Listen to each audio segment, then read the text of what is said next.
Dawn, the 4th of June, 1942. The atoll of Midway.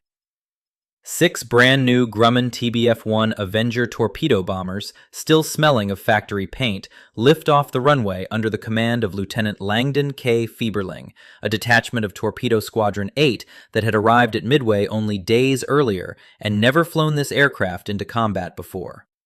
They fly straight at Vice Admiral Chuichi Nagumo's carrier strike force, alone, with no fighter escort of their own. Japanese Zero fighters are on them within minutes. 5 of the 6 Avengers go down. The 6th, flown by Ensign Albert Ernest, limps back to Midway with its hydraulics shot away, its turret gunner Jay Manning dead of his wounds, its radioman Harry Ferrier unconscious from a head wound, and not one single torpedo hit scored against the Japanese fleet. Pause on that sentence. The United States Navy's brand new torpedo bomber, designed specifically to replace an older aircraft that had itself just failed catastrophically that same morning in the same battle, opened its combat career by failing in almost exactly the same way. This is not a story about one disastrous debut mission at Midway. This is the story of how an airplane that scored 0 hits and lost 5 out of 6 aircraft on its first day of combat went on to help sink the 2 largest battleships ever built, hunt German submarines across the Atlantic, and become the standard torpedo bomber of every American aircraft carrier for the rest of the war. Part 1. The Avenger existed because its predecessor had already been judged obsolete before the war even reached the Pacific. The Douglas TBD Devastator, the Navy's frontline torpedo bomber since 1937, was slow, poorly armed, and increasingly outmatched by newer fighters. And in October 1939, the Navy issued a design specification calling for its replacement. A 3-man torpedo bomber capable of 300 miles an hour, carrying either a torpedo or 3 500-pound bombs internally, with a range of 3,000 miles, self-sealing fuel tanks, and armor at the crew's most vulnerable positions. Grumman's design won the contract, and its first prototype, the XTBF-1, flew on the 7th of August 1941, 4 months before Pearl Harbor. It shared a patented folding wing mechanism with Grumman's own F-4F Wildcat fighter, a compound angle fold that let both aircraft tuck their wings tightly enough to fit more airframes onto a carrier's crowded hangar deck. And it was powered by a Wright R2600 twin cyclone radial engine, putting out 1,900 horsepower, enough to carry a torpedo, a 3-man crew, and a defensive turret at genuinely useful speed. On paper, it was everything the Devastator was not.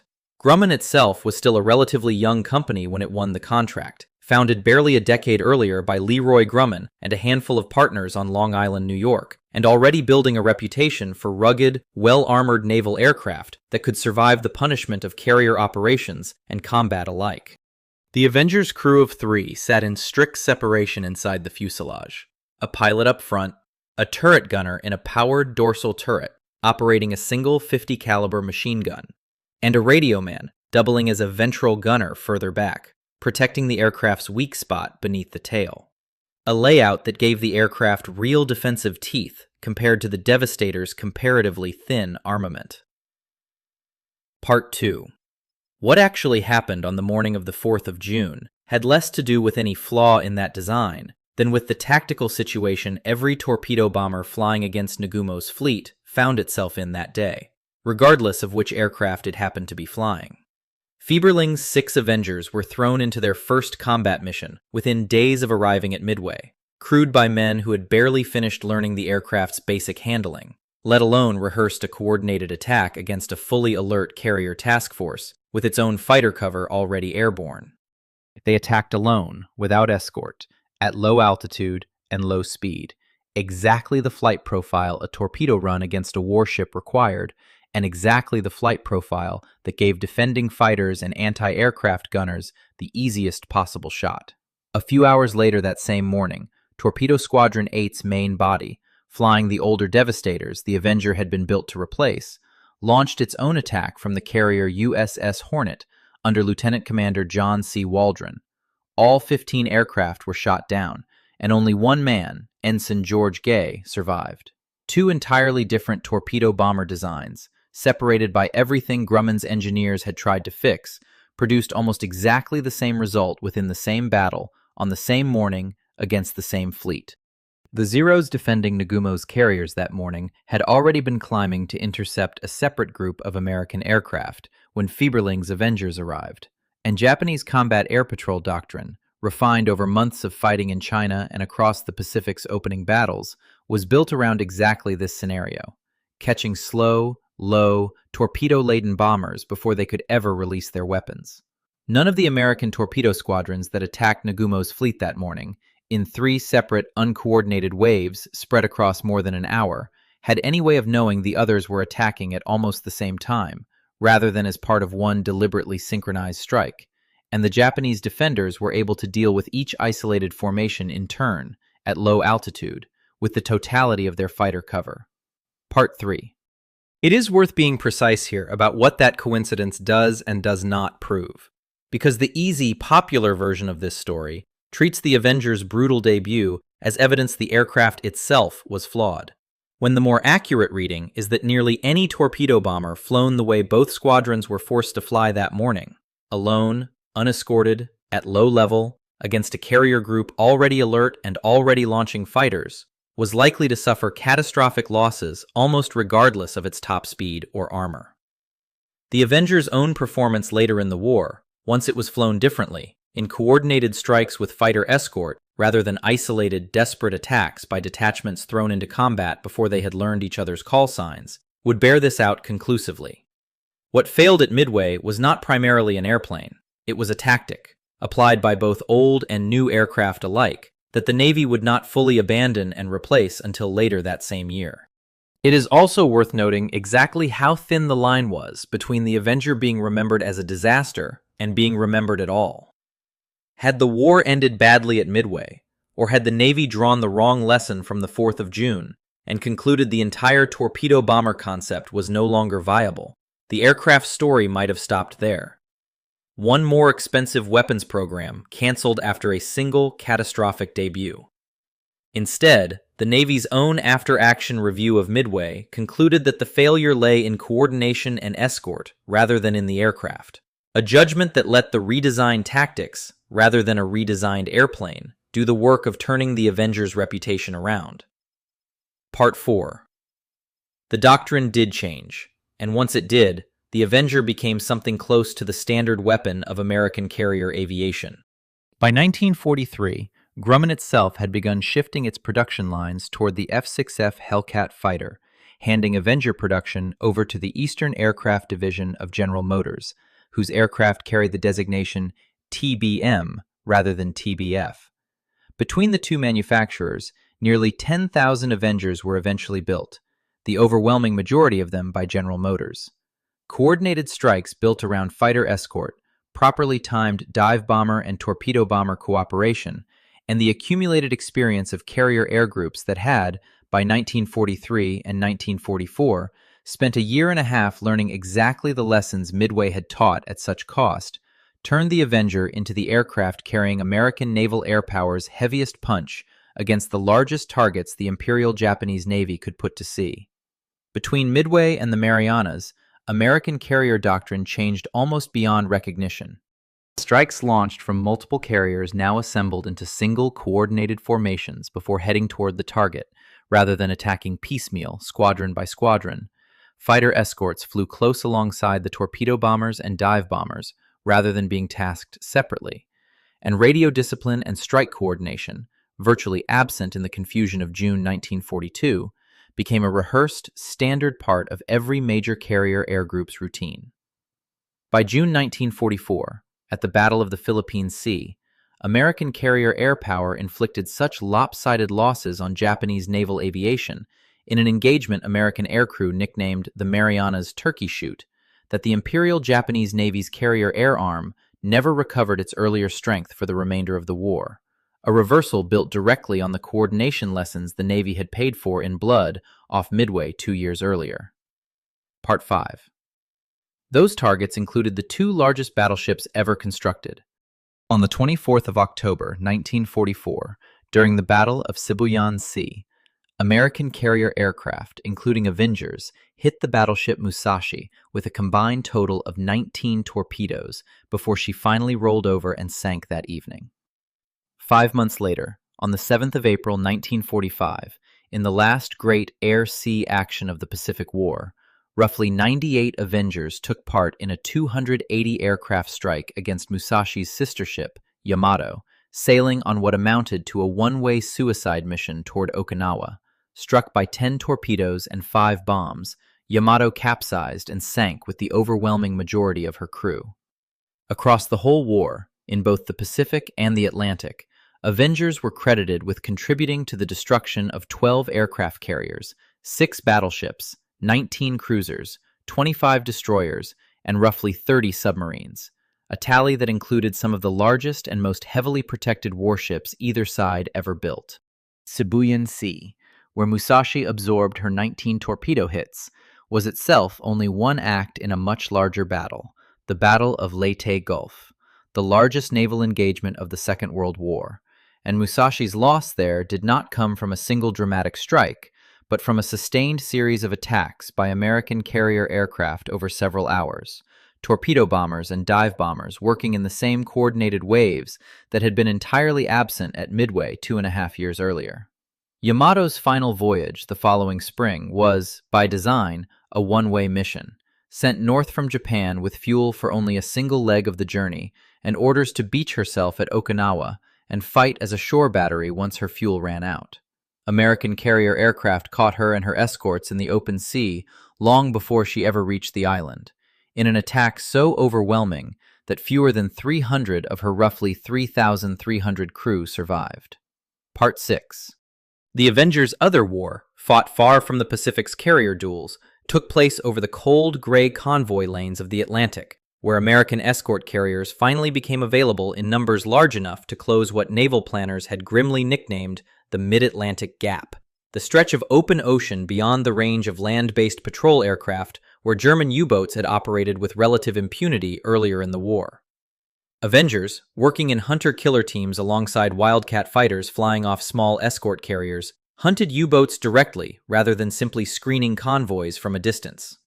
The escort carrier USS Cards Air Group, Composite Squadron 9, sank 8 German submarines across just 3 patrols, and Avengers overall were credited with roughly 30 submarine kills across both oceans, including at least 1 Japanese cargo submarine running supplies through the Pacific.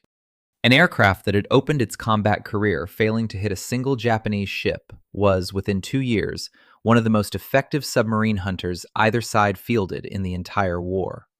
The Mid-Atlantic Gap that hunter-killer groups closed was not a metaphor, but a real, cartographically definable stretch of ocean, the several hundred miles of open water beyond the effective range of Allied land-based patrol bombers flying out of Newfoundland, Iceland, and the British Isles, where German U-boats had operated for years with a reasonable expectation of never being spotted from the air at all.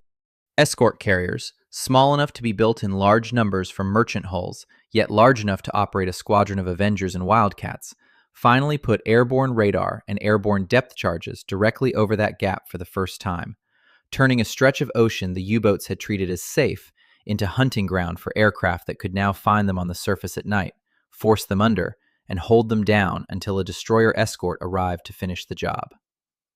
Part 7. Not every Avenger crew got the ending Midway's survivors eventually did. On the 2nd of September 1944, Lieutenant Junior Grade George Herbert Walker Bush led a flight of 4 Avengers from the light carrier USS San Jacinto against a Japanese radio station on the island of Chichi Jima. Anti-aircraft fire set his aircraft on fire before he could complete the attack.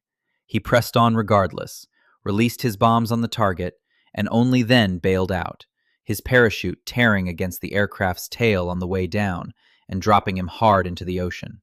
He drifted alone in a life raft for roughly 4 hours, protected from Japanese boats by circling American fighters, before the submarine USS Finback surfaced and pulled him aboard. Of the 9 American airmen shot down over Chichi Jima that same day, Bush was the only one who survived. The others who came down over the island itself were captured, and none of them lived to see the war's end. Bush would go on, decades later, to become the 41st President of the United States. But this channel is not in the business of tracing where any one survivor's later life led.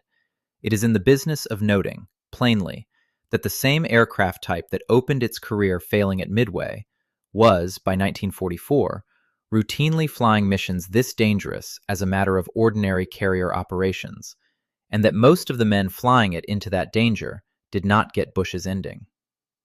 Chichi Jima itself sat inside a small chain of islands roughly halfway between Iwo Jima and Tokyo, defended by a Japanese garrison whose radio and weather stations made it a recurring target for American carrier strikes throughout 1944. Bush's flight of 4 Avengers that September morning was attacking installations the Navy considered a genuine threat to the wider Pacific campaign, not an isolated or incidental target, which is part of why the mission was flown at all despite the defenses waiting below. The fate of the airmen captured on the island afterward was not published in any detail until long after the war, and this channel would rather leave it there, factually acknowledged and undescribed, than dwell on it for dramatic effect. Part 8. The honest shape of this story is different from the redemption arcs this channel has told before about other American aircraft, and it is worth saying so directly, rather than flattening every story into the same shape. The Avenger was not a flawed design that engineers fixed through a longer wing or a stronger tail, the way an earlier episode described a notorious American bomber's turnaround. It appears, from the available evidence, to have been a sound design from the start, one whose brutal combat debut had far more to do with the desperate, uncoordinated, unescorted tactics both old and new torpedo bombers were forced into on a single catastrophic morning than with anything wrong in Grumman's engineering. Its later success came not from redesigning the airframe, but from the Navy learning, at enormous cost, how to actually employ the aircraft it already had. It is worth also being honest about scale, rather than only about narrative shape. The roughly 10,000 Avengers built across the war vastly outnumbered the aircraft lost in any single engagement, including Midway's opening disaster, and the overwhelming majority of Avenger sorties flown across 4 years of war were unremarkable in the most reassuring sense of that word. Routine patrols, uneventful strikes, safe returns. The dramatic moments this video has focused on, the catastrophic debut, the sinking of the 2 largest battleships ever built, a future president's narrow escape, are exactly that, dramatic exceptions, and the aircraft's real achievement was less any single mission than the accumulated weight of thousands of ordinary ones flown correctly, with escort, with coordination, by crews who had learned exactly what Fieberling's detachment had no chance to learn before their first and only mission. That distinction matters for how this channel treats the Avenger differently from the Marauder, whose earlier episode covered a genuinely dangerous training accident, record traced to real, correctable flaws in a wing design. Nothing comparable happened here. No senator hauled Grumman executives before a committee to demand design changes. No general flew a demonstration flight to disprove a persistent rumor about the aircraft's handling. The Avenger's single black day arrived, was absorbed into the Navy's institutional memory as a lesson about doctrine rather than metal, and the aircraft itself went on almost entirely unchanged in its basic design for the rest of a war it would help to win.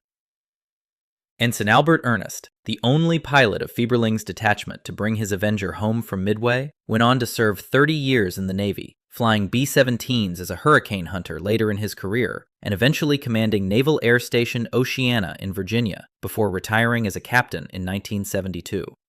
He died in 2009 and is buried at Arlington National Cemetery. His radioman that day, Harry Ferrier, recovered from the head wound that had knocked him unconscious over Midway and continued flying Avengers in combat from the carrier Enterprise for the rest of the war.